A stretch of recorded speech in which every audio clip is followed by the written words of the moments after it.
We'd now like to welcome on to Ivy League Basketball Media Day here on the Field of 68 is Commissioner Robin Harris. And Robin, it's great to see you. Appreciate you jumping on. We appreciate the partnership that you guys were willing to extend here with the Field of 68. And we were just kind of saying before we hit record here, it's the Ivy League is refreshing because of the retention and the continuity and the familiar faces and the familiar names and the fact that you don't have to spend 6 hours trying to figure out who is who and who's from where and all of the transfer portal going on that we see in a lot of these other conferences. It feels like a throwback in this conference. I love it. Oh, we appreciate that. We love to say that we evolve and modernize consistent with our principles.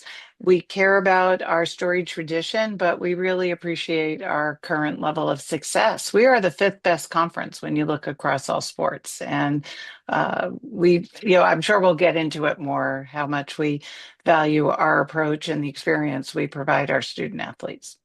Well, that's the difference, right, Robin? It's not just about money when it comes to the Ivy League. Now, obviously, money plays a part because kids are going to Ivy League schools for the education and the opportunity beyond, athletics to be successful. But, how different is it for you? We talked to all these conference commissioners, and the number one topic among basically all of them is NIL right now.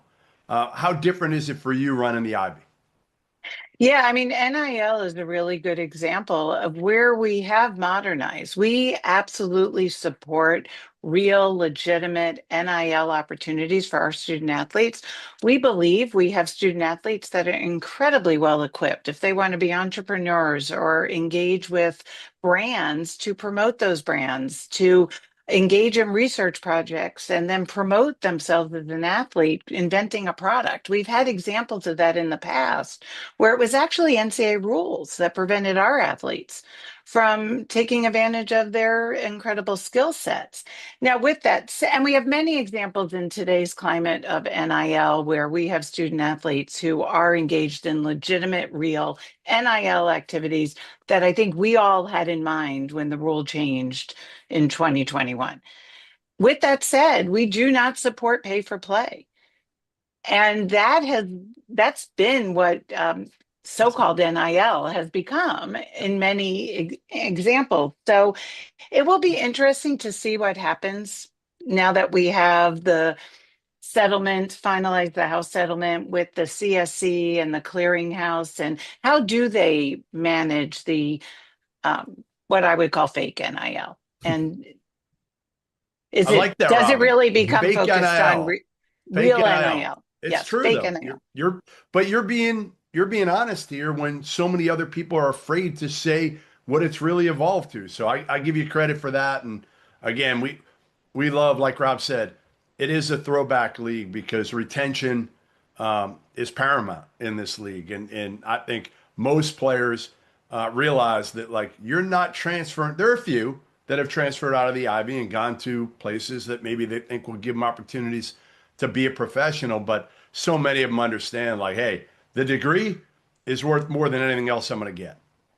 And we really appreciate that opportunity for the young people to have a 4-year experience at our schools. And that, of course, includes athletics, but it's so much broader than that. With the time to be a student academically and socially, to develop the relationships that they are benefiting from over 4 years with fellow students, teammates, but other students, not to mention coaches and, of course, faculty members that really prepare them for whatever careers they pick. Some of them could be in sports, whether on the court or front office.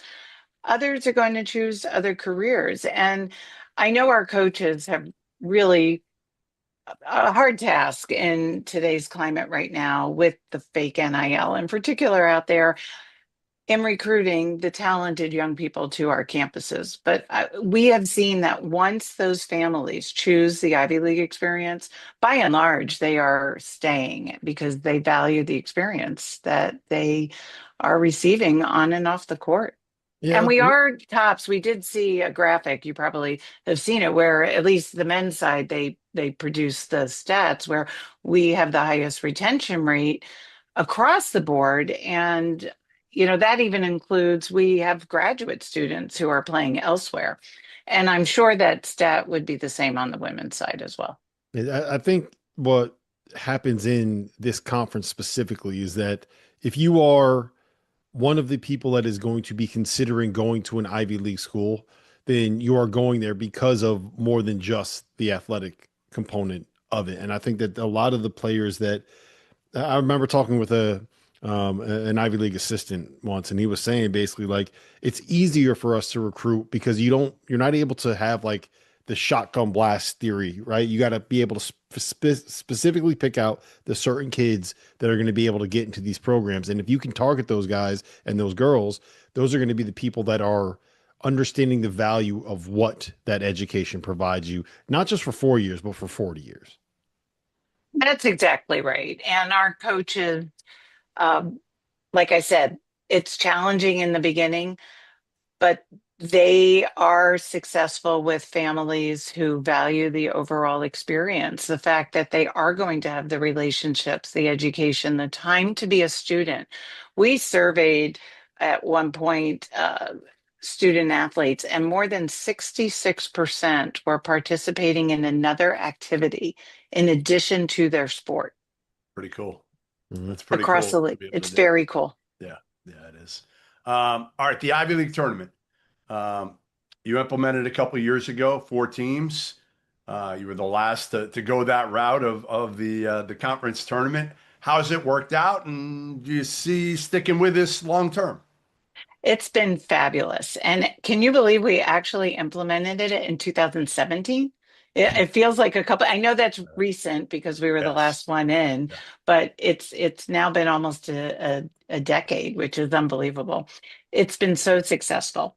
And we love being able to provide the capstone experience to our student athletes. And it's been a tremendous opportunity to gather together as a league for both men and women to bring our fans together to visit different campus venues. We're headed to Ithaca this year, and it has just really put Ivy League basketball front and center selection weekend as well.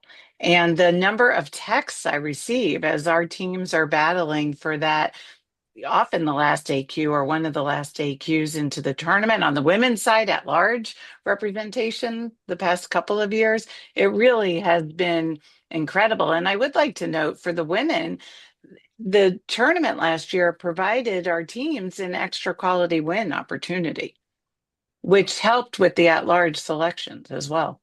Yeah, I think one of the really interesting things about the Ivy League is I believe it's the only conference that does the road partners and then play on back to back nights, right? In league play. And I respect the fact that that's probably not the easiest thing for those coaches to do, to play what is like a 7 o'clock game and then turn around the next day, oftentimes play in the afternoon and then bus back home for the weekend. And the fact that you're able to have teams like Yale last year be able to have the success they did going through that, I think says a lot about how good those programs are. And hopefully we'll get a little bit more recognition when it comes to the NCAA tournament selection committee having to deal with that. And in fact, the playing games close in time period helps to prepare our teams for the NCAA tournament. I've been at multiple sites where when our Mhm. players are asked about the quick turnaround after a win, they say, well, we sometimes get 22 hours in the Ivy League. So this seems like we have a whole day to rest and really does help us. All right, I got one for you, Robin. I know, obviously, so many of your student athletes have other things going on in the summer. You're also the only league that doesn't allow your players to work with the coaches in the summer, which used to be par for the course. That was every program in the country up until, I don't know, 15, 20 years, 15, 10 years ago.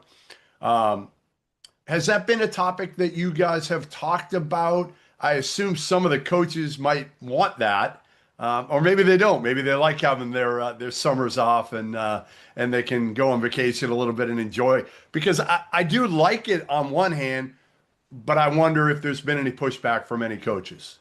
It is so consistent with our model that honestly, this doesn't come up in conversation. And it's our rule across all sports that our student athletes are students and they are free in the summer to engage in internships, jobs that prepare them for whatever career it is they're going to pursue.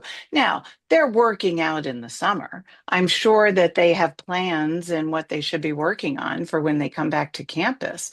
But the fact is, we have absolutely no required workouts or activities in the summer, and that's across all sports. Interesting.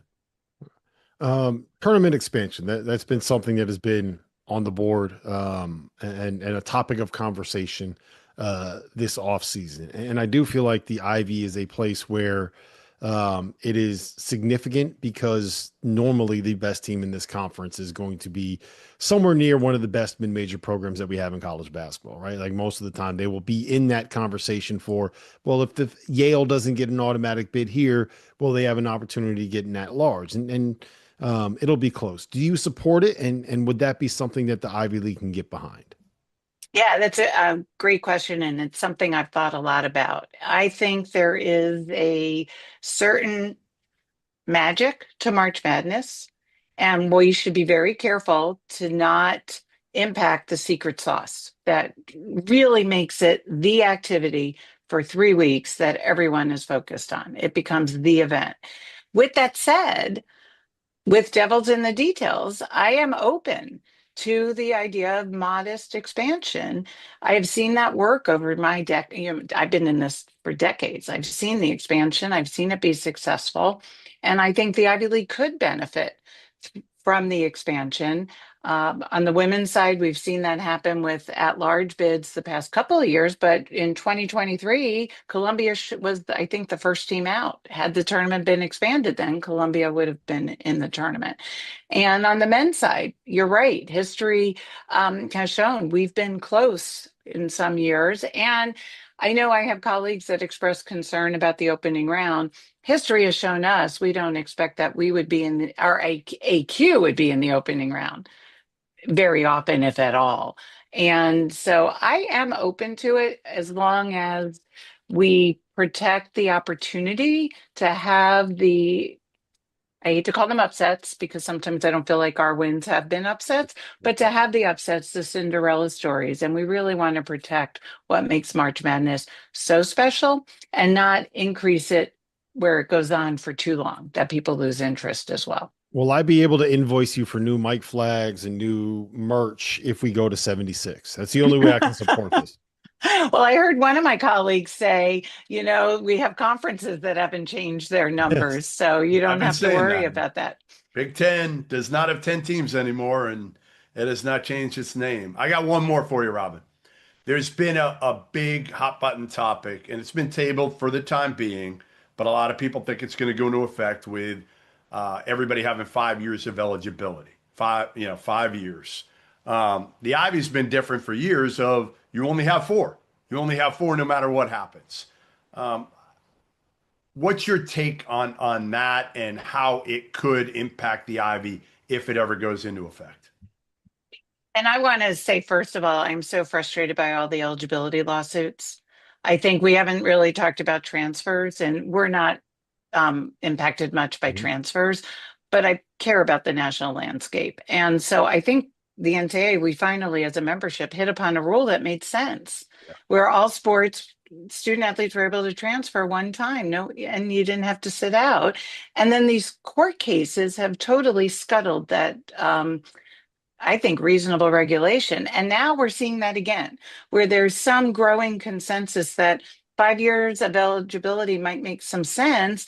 And because of these court cases, we're not able to move forward with something I think makes sense for us. We're going to be 4 years because that's our normal progression to get a degree. But we have graduate students playing elsewhere and earning masters and other degrees. And I think that's a wonderful opportunity for young people. Why not?